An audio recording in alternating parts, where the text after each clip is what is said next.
같이 읽겠습니다. 시작. 하나님이 나이를 생각하신지라.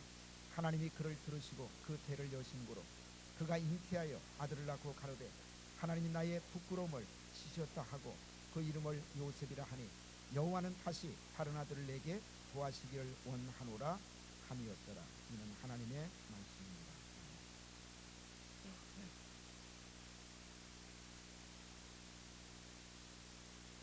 자, 우리 옆 사람 바라보시면서 같이 인사하시겠습니다. 하나님이 생각해 주시는 축복을 받읍시다.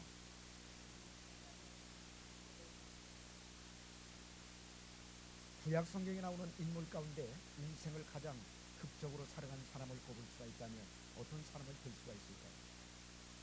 저는 그 중에 하나가 바로 요셉이라고 생각합니다. 요셉의 인생은 한마디로 말하면 극적인 인생, 그리고 드라마 같은 인생을 살아갔던 사람이라고 말할 수가 있을 것입니다. 그래서 영국의 유명한 설교자였던 F.B. 마이어라는 설교자는 요셉의 인생을 가리켜서 밑바닥에서 정상으로, 바닥에서 정상으로 이렇게 설명을 했습니다.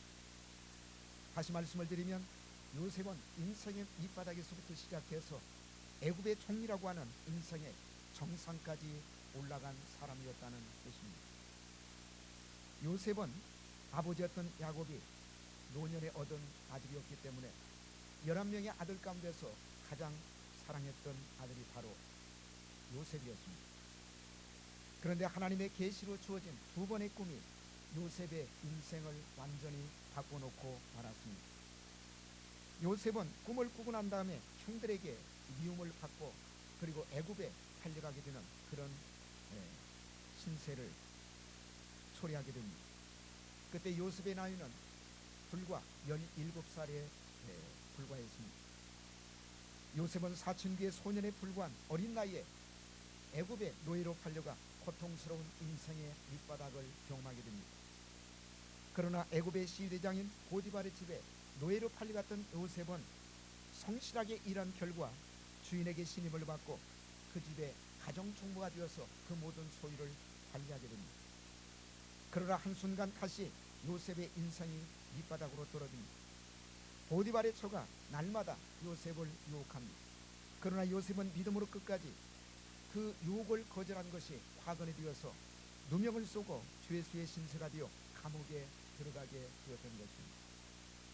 그러나 감옥에서 요셉의 인생은 새로운 반전을 맞이하게 됩니다. 요셉은 감옥에서 바로의 2명의 관원장들을 만나게 되고 그리고 그들이 꾸었던 꿈을 하나님의 지혜로 정확하게 해석해 줍니다.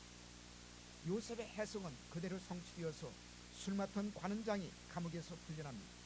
그리고 2년 후에 애굽의 왕이었던 바로가 꾸었던 꿈을 요셉은 정확하게 해석하게 됩니다. 그 결과 요셉은 노예와 죄수라는 신분에서 인력 애굽의 총리가 되는 인생의 대반전을 경험하게 되었던 것입니다. 그러면서 요셉은 이제 역사의 무대에 구속사의 주역으로 당당하게 등장하게 됩니다. 그런데 여러분, 요셉의 삶은 그가 살아갔던 인생뿐만 아니라 그가 이 세상에 태어나는 과정도 상당히 극적인 요소가 있었다는 사실을 발견할 수가 있습니다. 요셉의 어머니였던 라헬은 야곱과 결혼하고 난 후에 7년 동안 아이를 낳지 못하는 불임의 고통을 안고 살아가던 여자였습니다. 다른 3명의 부인들은 전부 아이를 낳았지만 자신만 아이를 낳지 못하는 아픔과 좌절을 끌어안고 살아가고 있었던 이 여인에게 어느 날 하나님의 은혜가 임합니다. 그리고 라헬은 하나님의 은혜로 극적으로 아이를 낳는 기적을 체험하게 됩니다. 그 아들이 바로 요셉입니다. 자, 그렇다면 라헬에게 임했던 하나님의 은혜, 그 은혜는 과연 무엇이었을까요? 오늘 본문은 그것을 가리켜서 하나님의 생각하심이었다고 말씀하고 있습니다. 자, 오늘 본문이 시작되고 있는 창세기 30장 22절을 우리 같이 한번 읽도록 하겠습니다. 자, 창세기 30장 22절 말씀. 자, 같이 읽겠습니다. 시작. 하나님이 나이를 생각하신지라. 하나님이 그를 들으시고 그 태를 여신거로. 자, 하나님이 누구를 생각하셨다고요? 라헬을 생각하셨다고요. 그래서 라헬이 어떤 축복을 받았습니까? 하나님이 그 태를 여셨다. 그래서 태어났던 아들이 누구라는 얘기입니까? 바로 요셉이라는 얘기입니다. 여기 생각하신지라, 이 단어는 히브리어로 자카르라는 단어입니다. 자카르. 이것은 단순히 기억하셨다 그런 의미가 아니라 깊이 헤아려 살피시고 그 다음에 친히 돌보신다, 이런 뜻을 가지고 있습니다. 깊이 헤아려 살피시고 친히 돌보신다. 제가 서울에 있을 때 제가 섬겼던 원 목사님이 이런 말씀을 하시는 것이 제 마음속에 아직도 살아서 남아 있습니다. 인간이 아무리 애쓰는 것보다 하나님이 한 번 생각해 주시는 것이 훨씬 빠르다, 그런 얘기를 아주 귀에 박히도록 말씀을 하셨습니다. 사람이 아무리 애쓰는 것보다 하나님이 한 번 생각해 주시는 것이 훨씬 빠르다. 저는 이 말씀이 진리라고 생각합니다. 여러분, 라헬은 하나님이 생각해 주셨기 때문에 하나님께서 라헬의 태를 열어주셨습니다. 그래서 태어났던 아들이 바로 요셉이었다는 사실입니다. 저는 2018년 올 한 해 라헬처럼 하나님이 생각해 주시는 은혜가 저와 여러분들에게도 동일하게 임하시기를 주님의 이름으로 축복합니다. 그렇다면 라헬처럼 하나님이 생각해 주시는 은총이 임하게 되면 우리의 삶에 어떤 축복이 구체적으로 임하게 될까요? 첫째로, 맡겼던 것이 열리는 축복이 맙니다. 맡겼던 것이 열리는 축복이 맙니다. 자, 요셉의 어머니는 라헬입니다. 라헬은 야곱의 4명의 부인 가운데 두 번째 부인으로 야곱이 가장 사랑했던 여인이었지만, 그러나 라헬에게는 말 못하는 고통이 있었습니다. 그것은 바로 아이를 낳지 못하는 그런 고통이었습니다. 다른 3명의 부인은 아이를 낳았지만 라헬은 무려 7년 동안이나 아이를 낳지 못하는 불임의 고통을 안고 살아가던 여인이었습니다. 그런데 라헬에게 놀라운 기적이 일어납니다. 라헬은 드디어 7년 만에 요셉이라는 아들을 낳게 된 것입니다. 그렇다면 어떻게 이런 기적이 라헬에게 일어나게 되었을까요? 하나님이 라헬을 생각해 주심으로 라헬의 태를 열어주셨기 때문입니다. 그래서 창세기 30장 22절을 보시면 하나님이 라헬을 생각하신지라, 하나님이 그를 들으시고 그 다음에 그 태를 여신대로. 그러니까 하나님이 생각해 주신 결과 맡겼던 태가 열렸습니다. 그래서 요셉이라는 아들이 태어났다는 얘기입니다. 그렇습니다. 하나님께서 라헬을 생각해 주심으로 7년 동안 다쳤던 라헬의 태가 열리는 기적이 일어나게 되었던 것입니다. 그런데 여러분, 라헬만 이런 축복을 받게 되었을까요? 사무엘상 1장에 보시면 라헬과 똑같은 축복을 받았던 한 여인이 등장하고 있습니다. 그 여인의 이름이 바로 한나입니다. 사무엘상 1장 1절에 보시면 사무엘의 아버지의 이름이 엘가나라고 기록되어 있습니다. 그런데 이 엘가나에게는 2명의 부인이 있었습니다. 사무엘상 1장 2절에 보시면 첫 번째 아내의 이름은 한나고, 그리고 두 번째 아내의 이름은 분인나입니다. 그런데 두 번째 아내에 있던 분인나에게는 자식이 있었습니다. 그런데 첫 번째 아내에 있던 한나에게는 자식이 없었습니다. 다시 말씀을 드리면 한나도 라헬처럼 아이를 낳지 못하는 불임의 고통을 안고 살아가던 여인이었다는 얘기입니다. 그런데 이 불임의 고통을 안고 살아가던 한나에게 드디어 아이가 태어나는 기적이 일어납니다. 자, 사무엘상 1장 19절 같이 한번 읽게요. 사무엘상 1장 19절 말씀.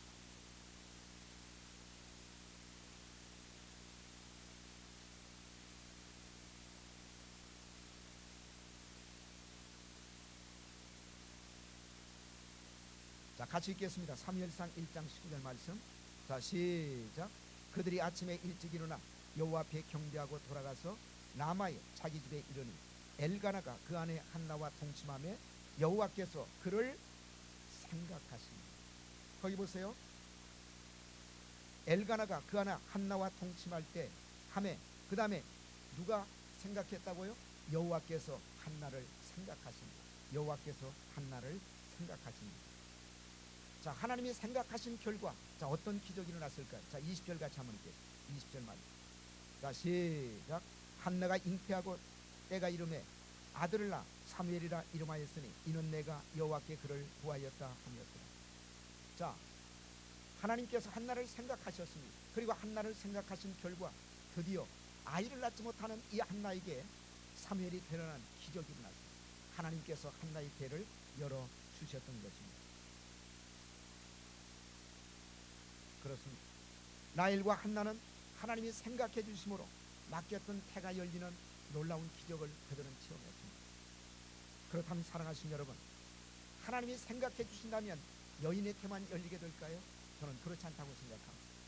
하나님이 생각해 주셨을 때 맡겼던 여인의 태를 열어주신 하나님께서는 하나님이 저와 여러분을 생각하시면 맡겼던 모든 문을 열어주시는 형통의 축복을 저와 여러분들에게 주실 줄로 믿습니다.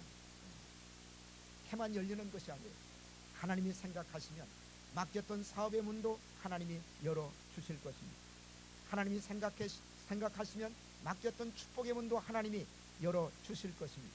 맡겼던 건강의 문도, 그리고 맡겼던 취직의 문도, 맡겼던 결혼의 문도, 여러분 맡겼던 인생의 문제도 해결되는 놀라운 기적이 우리의 삶 속에 일어나게 될 줄로 믿습니다. 그렇습니다. 하나님께서 생각해 주시기만 해도 맡겼던 것이 열리는 기적이 일어났던 것입니다. 2018년도 저와 여러분들에게 이 하나님의 생각해 주시는 은혜가 임함으로 막히고 닫혔던 모든 것이 열리는 형통의 축복이 저와 여러분들에게 임하시기를 주의 이름으로 축원을 드립니다. 자, 두 번째로, 자, 하나님이 생각해 주셨을 때 어떤 축복이 임했을까요? 수치를 제거해 주시는 축복이 임했습니다. 수치를 제거해 주시는 축복이 임했습니다. 자, 오늘 본문 창세기 30장 22절과 23절을 보시면 라헬이 아들을 낳고 하나님이 나의 부끄러움을 씻으셨다 이렇게 고백하면서 그 이름을 요셉이라고 지었습니다. 요셉. 자, 22절 같이 한번 볼게요. 22절 23절.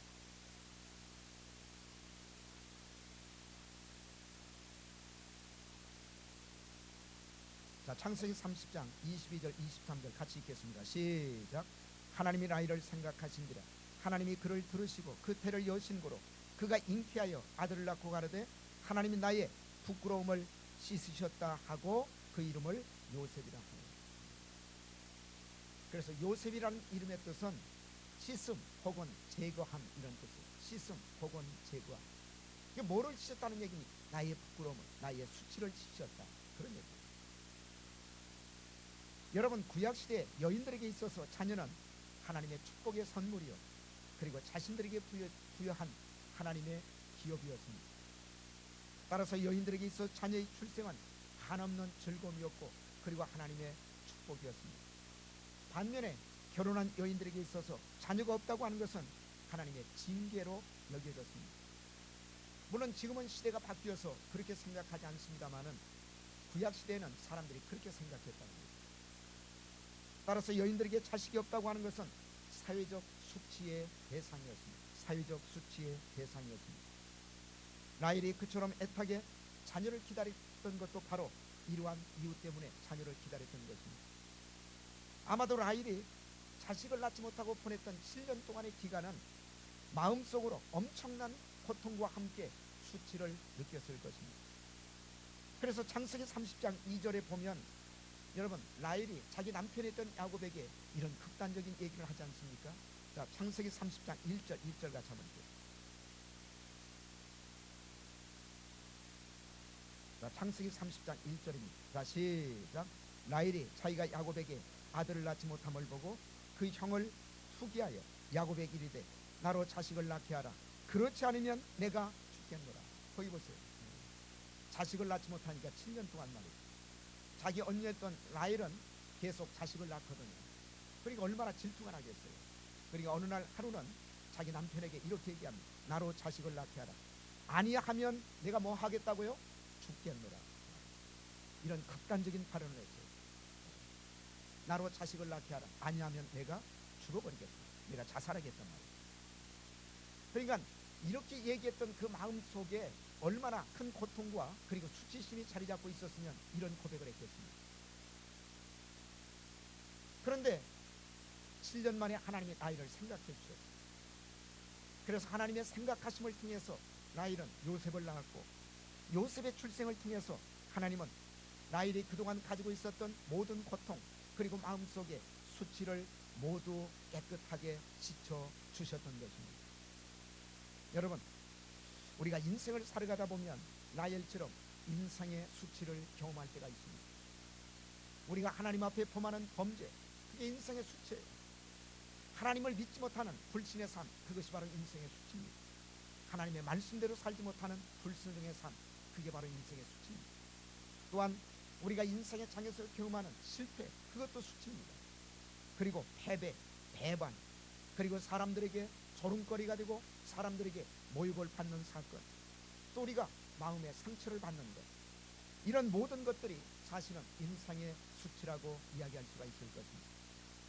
그런데 이런 인생의 수치가 제거되지 않으면 우리는 그것에 얽매여 어둡고 그리고 라헬처럼 그런 고통스러운 인생을 살아갈 수밖에 없습니다.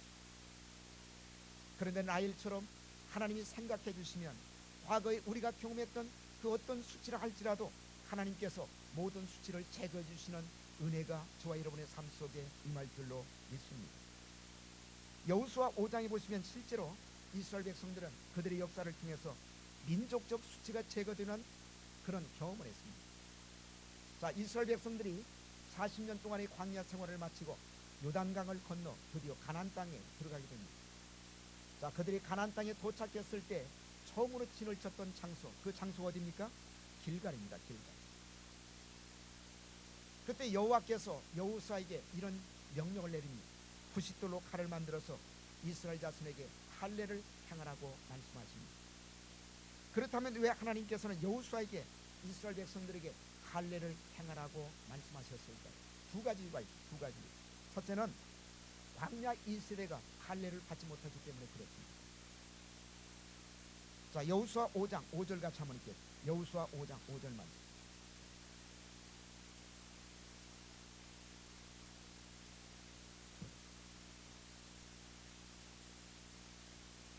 자, 먼저 3절 같이 한번 읽겠습니다. 3절 말씀. 2절 말씀. 자, 2절과 3절 같이 읽겠습니다. 시작. 그때 여호와께서 여호수아에게 이르시되 너는 부싯돌로 칼을 만들어 이스라엘 자손에게 다시 할례를 행하라 하시매 여호수아가 부싯돌로 칼을 만들어 할례산에서 이스라엘 자손들에게 할례를 행하리라. 왜 하나님께서 이 시점에서 할례를 행하라고 말씀하셨을까? 그 이유를 5절에 설명하고 있습니다. 자, 같이 읽겠습니다. 시작. 그 나온 백성은 다 할례를 받았으나 오직 애굽에서 나온 후 광야 노중에 난 자는 할례를 받지 못하였습니다. 그러니까 애굽에서 나왔던 출애굽할 때 애굽에서 나왔던 광야 1세대는 다 할례를 받은 사람들이에요. 그런데 이제 광야에서 40년 동안 이스라엘 백성들이 광야에서 머물렀을 때 광야에서 태어난 자녀들이 있습니다. 그게 바로 광야 2세대입니다. 그들은 할례를 받지 못했어요. 그리고 광야 1세대는 다 세상을 떠났습니다. 그래서 가나안 땅에 들어가 살아야 될 광야 2세대를 향해서 하나님께서는 할례를 받으라고 명령하셨던 것입니다. 그 다음에 두 번째는 더 중요한 이유가 있어요. 더 중요한 이유. 그것은 바로 애굽의 수치를 제거하기 위함이었습니다. 자, 여호수아서 5장 9절 같이 한번 읽겠습니다. 자, 여호수아서 5장 9절 말씀. 자, 같이 읽겠습니다. 시작. 여호와께서 여호수아에게 이르시되 내가 오늘날 애굽의 수치를 너희에게 굴러가게 하였다 하셨으므로 그곳 이름을 오늘까지 길갈이라 하였다. 왜 하나님께서 광야 1세대에게 할례를 받으라고 말씀하셨을까? 가장 중요한 것은 그들이 애굽에 있을 때, 그들이 애굽에서 400년 동안 종살이할 때 가지고 있었던 수치를 제거하기 위함이었다고 성경은 말씀하고 있는 것입니다. 자, 애굽의 수치가 뭘까요? 두 가지로 생각해 볼 수가 있습니다. 첫째는 애굽에서 이스라엘 백성들이 종살이했거든요. 여러분, 그게 수치 아닙니까? 노예로 살았던 삶, 인생의 밑바닥에서 노예로 고통을 받으며 그리고 핍박을 받으며 살았던 삶, 그것은 바로 이스라엘 백성들에게 있어 하나의 수치였습니다. 그 수치를 제거하기 위해서 하나님께서는 할례를 받으라고 말씀하셨던 것입니다. 그 다음에 두 번째는 이스라엘 백성들이 광야에 있을 때 그 애굽에 살던 속성을 버리지 못했어요. 그래서 때만 되면 하나님을 원망하고 조금 힘들고 고통스러우면 하나님 앞에 불평하고 그리고 하나님 말씀을 불순종하고 불신했던 삶, 그것이 바로 애굽의 수치였던 것입니다. 이런 모든 애굽의 수치를 제거하기 위해서 하나님께서는 이스라엘 백성들에게 할례를 받으라고 명령하셨던 것입니다. 그래서 그 할례를 받았던 장소 이름을 뭐라고 불렀다고요? 길갈이라고 불렀습니다. 길갈. 히브리 말로는 이 길갈이라는 뜻이 뭐냐면 구르다 혹은 굴러떨어지다, 그런 뜻이에요. 구르다 혹은 굴러떨어지다. 갈날이라는 히브리 원어인데 구르다, 굴러떨어지다. 왜 하나님께서는 그곳을 길갈이라고 부르게 말씀하셨을까요? 애굽의 수치가 다 구르다, 굴러떨어졌다. 그러니까 다시 말씀을 드리면 애굽의 모든 수치가 다 굴러갔다. 그래서 그곳 이름을 길갈이라고 불렀다고 성경은 말씀하고 있는 것입니다. 저는 우리도 마찬가지라고 생각해요. 이스라엘 백성처럼 우리가 애굽의 종살이를 했던 것처럼, 우리가 애굽의 이스라엘 백성들이 노예 생활을 했던 것처럼, 애굽은 세상을 가리키고 있지 않습니까? 우리가 세상의 노예가 되고, 우리가 돈의 노예가 되고, 우리가 또한 육신의 정욕에 노예가 되어서 삶을 살아왔다면 그게 다 이스라엘 백성들처럼 우리의 과거이다, 수치입니다. 뿐만 아니라 이스라엘 백성들이 광야에서 원망하고 불평하는 삶, 그리고 하나님 말씀 앞에 순종하지 못하고 불신했던 삶, 우리도 마찬가지예요. 우리가 인생을 살아오면서 힘들고 어려운 것 때문에 하나님을 원망하고 하나님을 저주하고 그리고 하나님 말씀 앞에 불순종하는 삶을 살아왔다면 그게 바로 우리들의 과거이다, 수치예요.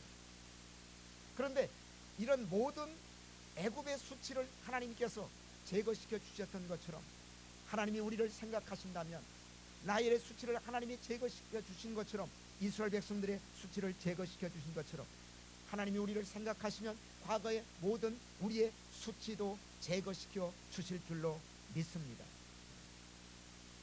여러분, 과거의 모든 이런 인상의 수치가 제거가 되어야 돼요. 그래야 우리는 과거에 얽매이지 않습니다. 그래야 우리는 과거의 아픔과 상처를 끌어안고 살아가는 어두운 삶에서 벗어날 수가 있는 것입니다. 그래서 하나님이 생각하시면 이런 과거의 모든 수치를 제거하고, 그래서 이제부터는 새로운 인생, 빛나는 인생, 그리고 소망과 축복이 넘치는 인생을 2018년도 오늘부터 살아가시는 저와 여러분들이 될 수 있기를 주님의 이름으로 축복합니다. 자, 하나님이 생각해 주셨을 때 첫째로 막혔던 문이 열렸어요. 막혔던 문이 열렸습니다. 그 다음에 두 번째로 과거의 모든 수치를 하나님이 다 깨끗하게 제거해 주셨습니다. 자, 마지막 세 번째로 하나님이 생각하셨을 때 라헬은 어떤 축복을 받았을까요? 갑절로 더해 주시는 축복을 받았습니다. 갑절로 더해 주시는 축복입니다. 자, 하나님이 생각해 주심으로 요셉이 태어났죠. 그런데 요셉이라는 이름의 뜻에는 두 가지가 있습니다. 자, 아까도 말씀을 드렸던 것처럼 첫 번째로 시춤, 제거함, 이런 뜻이 있어요. 시춤, 제거함. 그래서 수치를 씻어주셨다, 수치를 제거시켜 주셨다. 근데 이런 뜻 말고도 또 하나의 뜻이 있습니다. 그것은 도함이라는 뜻입니다. 도함. 요셉이라는 이름은 도함이라는 뜻이, 도함이라는 뜻. 자, 오늘 본문에 보시면 라헬은 요셉을 낳고, 오늘 본문 24절에 보시면 어떤 고백을 하고 있습니까? 자, 24절 같이 한번 읽겠습니다. 자, 창세기 30장 24절 말씀.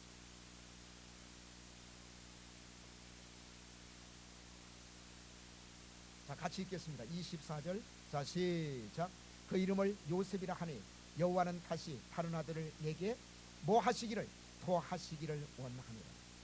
요셉을 낳고, 왜 요셉이라고 이름을 지었냐면 요셉을 낳고 여호와는 다시 다른 아들을 내게 도하시기를 원합니다. 그래서 요셉이라는 뜻은 두 번째로 도한다, 도함이라는 뜻을 가지고, 도한다, 도함이라는 뜻을 가지고 있습니다. 여러분, 이 라헬의 고백은 정확하게 16년 후에 그대로 성취가 됩니다. 그대로 성취가 됩니다. 창세기 35장 16절에서 18절에 보시면 라헬은 베들레헴 근처에서 두 번째 아들을 낳아요. 두 번째 아들을 낳습니다. 여러분, 라헬이 낳았던 이 두 번째 아들, 그러니까 야곱에게는 12번째 아들입니다. 자, 라헬이 낳았던 이 두 번째 아들 이름이 뭘까요? 베냐민입니다. 베냐민. 하나님은 라헬을 생각하셨어요. 그래서 요셉이라는 이름의 뜻대로 요셉만 주신 것이 아니라 아들을 더해 주셨습니다. 더해 주셨어요. 그래서 태어났던 아들, 그 아들이 바로 베냐민입니다. 베냐민. 그러니까 라헬은 베냐민을 통해서 갑절의 축복을 받은 거예요. 갑절의 축복을 받은 것입니다. 마찬가지로 하나님이 만약 저와 여러분도 생각해 주시면 갑절의 축복을 더해 주실 줄로 믿습니다. 하나님이 생각하시면 저는 물질도 하나님이 갑절로 더해 주실 줄로 믿습니다. 저는 우리 교회 출석하는 모든 성도들이 다 부자가 됐으면 좋겠습니다. 그렇다고 해서 믿음이 없는 부자가 아니라 믿음도 부자고 물질도 부자인 사람. 여러분, 인생의 말년에 갑절의 축복을 받았던 사람이 성경에 등장하죠. 그 사람이 누굴까요? 욥입니다. 욥. 욥기 42장 12절 같이 한번, 욥기 42장 12절만.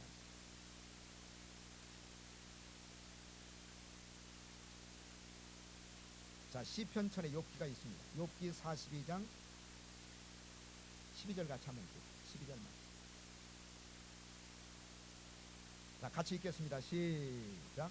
여호와께서 욥의 모년에 복을 주사 처음 복보다 더하게 하시니 그가 양 1만 4천과 약대 6천과 소 1천결이와 암나기 1천을 주었고. 거기 보세요. 여호와께서 욥의 모년에, 모년이라는 얘기는 그 모자가 점을 모자예요. 그러니까 요셉의 인생 말년에 하나님이 복을 주시되 처음 복보다 더하게 하셨다. 그러니까 라헬처럼 더하는 축복을 받은 거예요. 그런데 여기 더하게 하셨다고 하는 것은 구체적으로 몇 배의 축복을 받았다는 얘기냐? 2배의 축복, 갑절의 축복을 받았다는 얘기. 자, 10절 같이 한번 읽게요. 욥기 42장 10절만. 자, 같이 읽겠습니다. 시작. 욥이 그 벗들을 위하여 빌매 여호와께서 욥의 곤경을 돌이키시고 욥에게 그전 뭐보다 소유보다 갑절이나 주십니다. 그러니까 욥은 물론 영적인 축복을 받았지만 소유보다, 그러니까 소유, 물질의 축복을 갑절이나 받았어요. 갑절이. 그러니까 정확하게 재산이 2배로 늘어났어요. 2배. 여러분, 라헬도 이런 갑절의 축복을 받지 않았습니까? 욥이 바로 이런 물질의 갑절의 축복을 받았던 사람입니다. 저는 하나님이 생각해 주시면 올해 하나님께 저와 여러분들에게 소유를, 물질을 갑절로 더해 주시는 축복이 임하게 될 줄로 믿습니다. 여러분이 기도하실 때 그렇게 기도하세요. 하나님, 한 번만 생각해달라. 그래서 욥처럼 하나님, 내 물질도 소유도 갑절로 불어날 수 있는 축복을 베풀어달라. 그러면 하나님 그 물질을 가지고 제가 열심히 하나님을 섬기겠다고, 제가 그 물질을 가지고 열심히 하나님의 선교를 위해서 쓰시겠다고. 여러분, 그렇게 기도하세요. 그러면 욥의 기도를 들어주시는 하나님이 우리의 기도를 안 들어주시겠습니까? 뿐만 아니라 하나님이 생각해 주시면 은혜도 갑절을 주십니다. 은혜도 갑절을 주세요. 요한복음 1장 16절에 보시면 이런 말씀이 기록되어 있습니다. 우리가 다 그의 충만한 데서 받으니 은혜 위에 은혜로라. 우리가 다 그의 충만한 데서 받으니 은혜 위에 은혜로라. 그러니까 은혜 위에 다시 은혜가 임해요. 그러니까 은혜도 뭡니까? 갑절로 임한 거예요. 은혜도 갑절로 임한 것입니다. 그러니까 그냥 은혜가 아니라 하나님이 주셨던 은혜 위에 다시 하나님의 은혜가 임합니다. 여러분, 올 2018년도 하나님이 생각해 주심으로 저와 여러분들에게 은혜가 갑절로 임하시기를 주의 이름으로 축복합니다.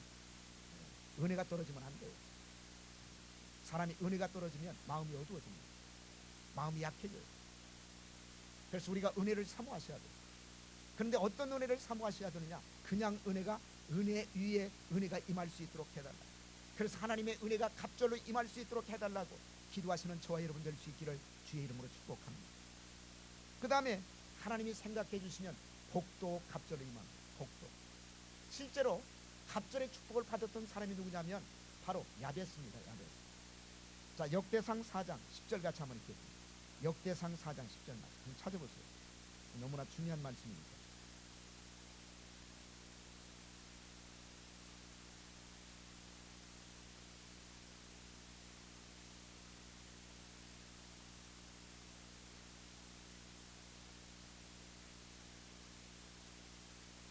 집에 가면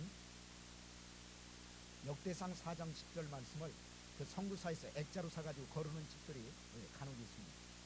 자, 역대상 4장 10절. 자, 야베스가 어떤 축복을 받았습니까? 자, 같이 한번 읽겠습니다. 자, 시작.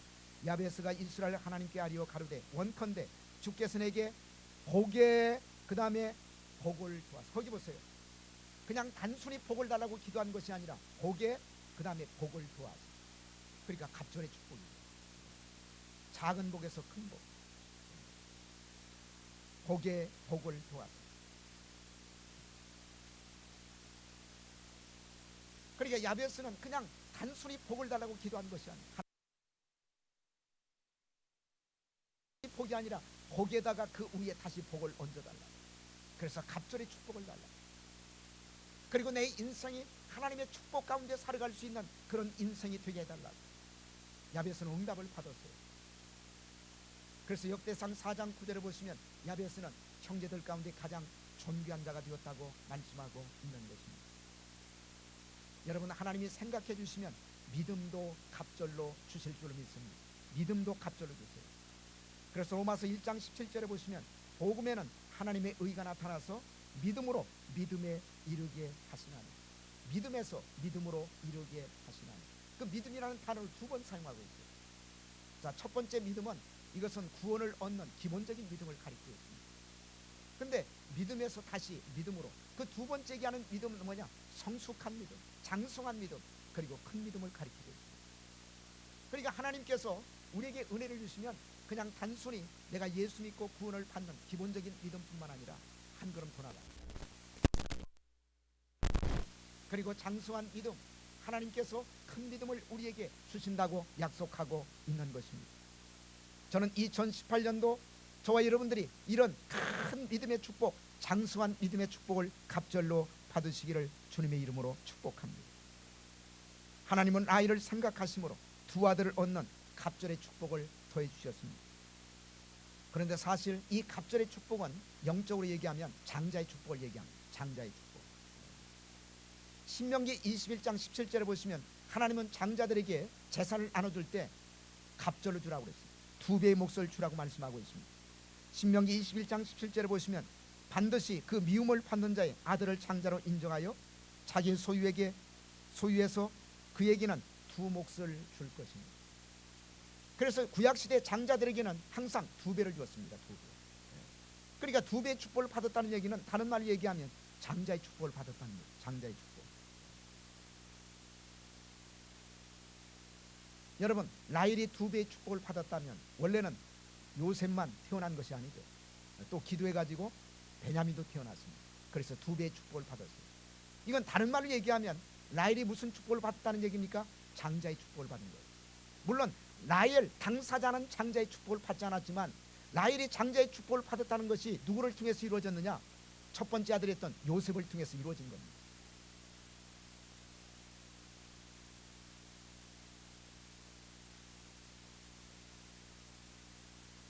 여러분, 요셉은 육신적으로 봤을 때는 장자는 아니에요. 왜냐하면 야곱의 12명의 아들 가운데 11번째 아들입니다. 11번째 아들. 근데 성경에 보시면 요셉은 육신적인 장자는 아니었지만 나중에 영적인 장자가 되는 축복을 받았어요. 여러분, 육신적인 장자보다 훨씬 더 소중한 것이 영적인 장자 아닙니까? 그것이 라헬의 첫 번째 아들이었던 요셉을 통해 성취가 된 거예요. 자, 역대상 5장 1절과 2절 같이 한번 읽겠습니다.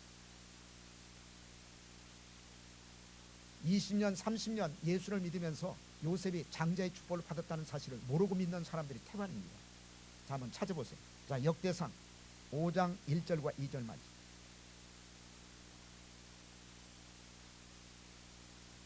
자, 같이 읽겠습니다. 시작. 이스라엘의 장자 르우벤의 아들들은 이러하니라. 르우벤은 장자라도 그 아비의 침상을 더럽게 하였으므로 장자의 명분이 이스라엘의 아들 요셉의 자손에게로 돌아갔으나 족보에는 장자의 명문대로 기록할 것이 아니니라.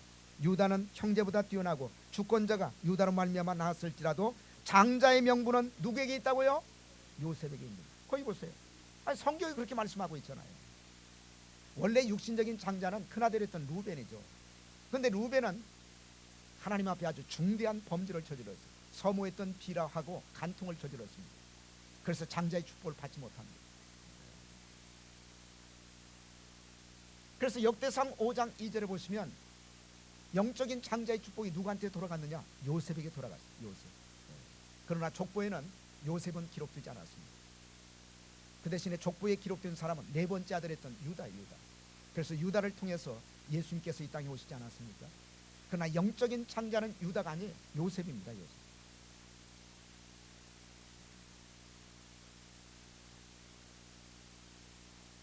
그리고 실제로 요셉은 장자로서 2배의 축복을 받습니다. 자, 어떻게 요셉이 장자로서 2배의 축복을 받게 되었을까? 성경이 12지파를 설명할 때 요셉은 빠지고 요셉의 2 아들이 그 12지파에 들어가요. 그래서 요셉의 2 아들 에브라임과 므낫세가 12지파에 들어갑니다. 그래서 12지파의 족보를 보면 요셉은 빠져요. 요셉은 빠지고 요셉 대신에 두 아들이 들어갑니다. 그러니까 요셉 대신에 두 지파가 12지파에 들어가야 되는 거예요. 그러니까 두 배의 축복을 받은 거죠. 특별히 민수기 2장 18절에서 20절까지 보시면 이스라엘 백성들이 진을 칠 때 광야에서 그 12지파의 순서를 설명하면서 요셉은 빠집니다. 그 대신에 요셉의 아들이었던 에브란 그리고 아들이었던 므낫세가 그 지파에 들어가게 됩니다. 그래서 요셉은 한 지파였지만 실제로 요셉은 두 아들이 들어가면서 두 지파가 됐어요. 두 배의 축복을 받게 된 것입니다. 그런데 장자가 받게 되는 이 두 배의 축복은 그것으로 끝나지 않아요. 더 중요한 축복이 있습니다. 여러분, 장자는 한 집안의 아버지를 대신해서 리더가 되는, 대표가 되는 그런 축복을 받습니다. 뿐만 아니라 장자에게 주어지는 더 놀라운 축복이 있어요. 장자는 바로 언약의 상속자가 됩니다. 언약의 상속자가 됩니다. 하나님의 언약이 누구한테 계승이 되느냐? 장자에게만 계승됩니다. 차자나 셋째 아들, 그 다음에 넷째 아들에게 계승이 되잖아요. 그 다음에 가장 중요한 것은 장자는 바로 메시아가 오시는 통로로 하나님 앞에 쓰임을 받게 됩니다.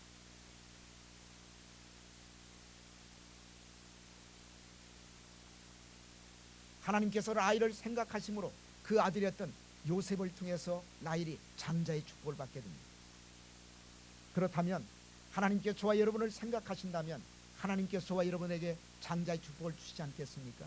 이 땅의 장자가 아니라 하나님 나라의 장자, 전국의 장자가 되는 놀라우신 축복을 소유하시기를 주님의 이름으로 축원을 드립니다. 결론을 맺겠습니다.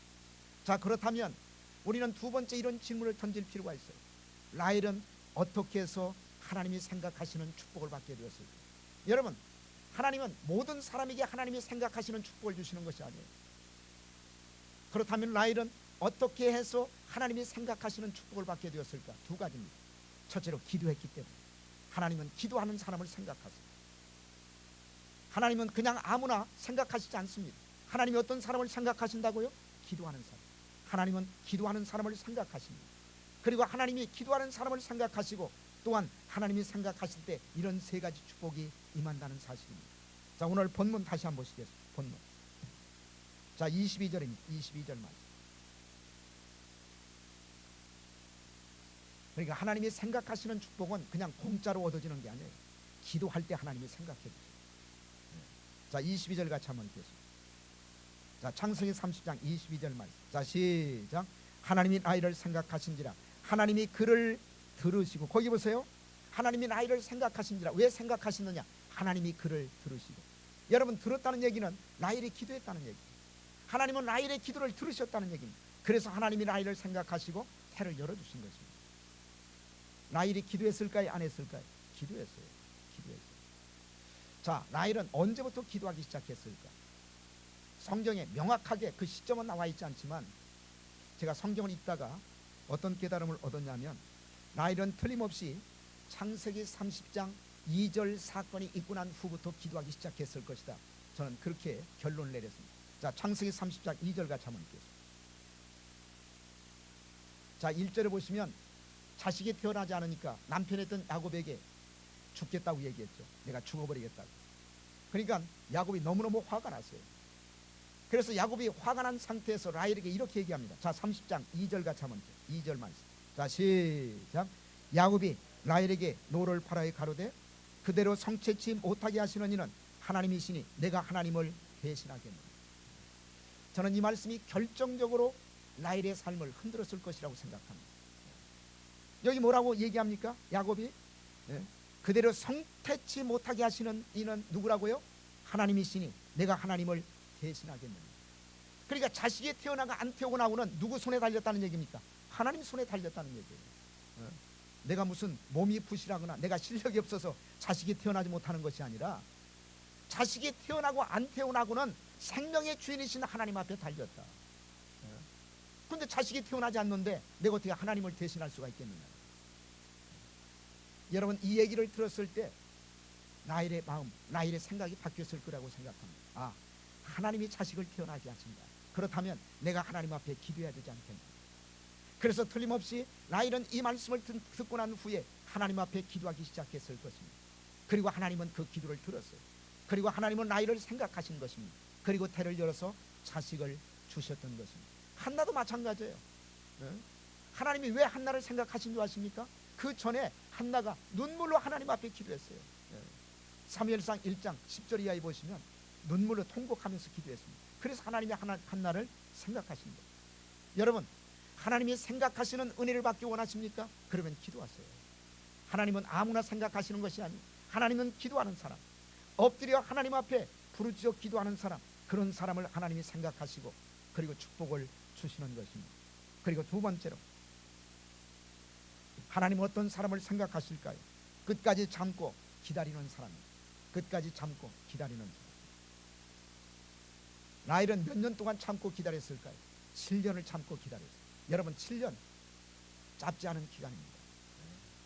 우리는 어떤 문제가 해결되지 않으면 6개월도 참지 못하고 다운되는 사람이에요. 어떤 사람은 1년 참고 그냥 포기해버리는 사람이에요. 근데 우리가 라헬을 통해서 배울 수 있는 중요한 교훈이 하나 있습니다. 라헬은 7년 동안 참고 기다렸어요. 7년 동안 참고.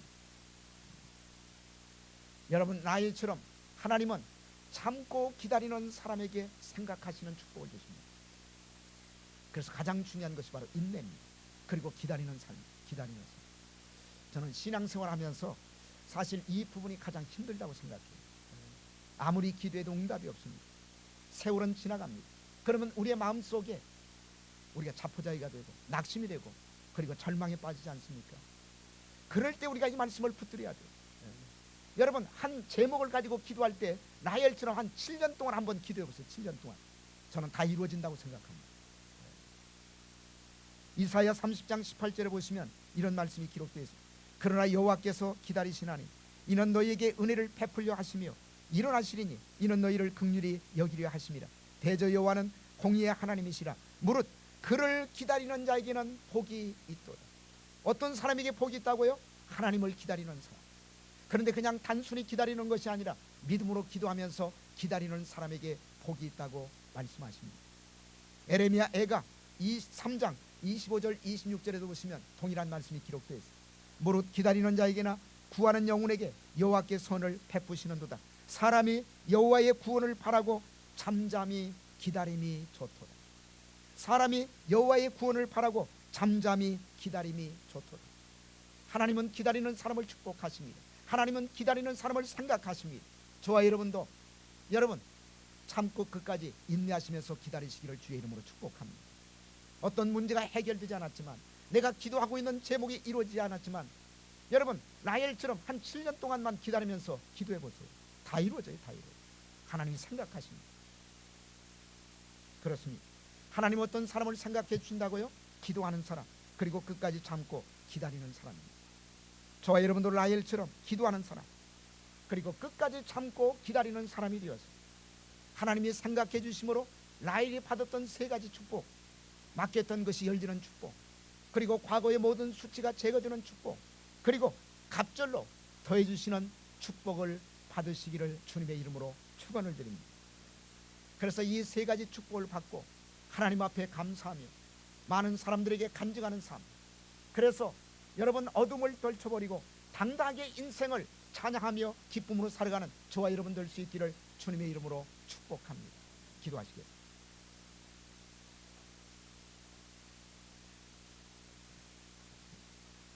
살아계신 아버지 하나님, 하나님께서 라헬을 생각하신 것처럼, 하나님께서 한나를 생각하신 것처럼 하나님 나를 생각하여 주시옵소서.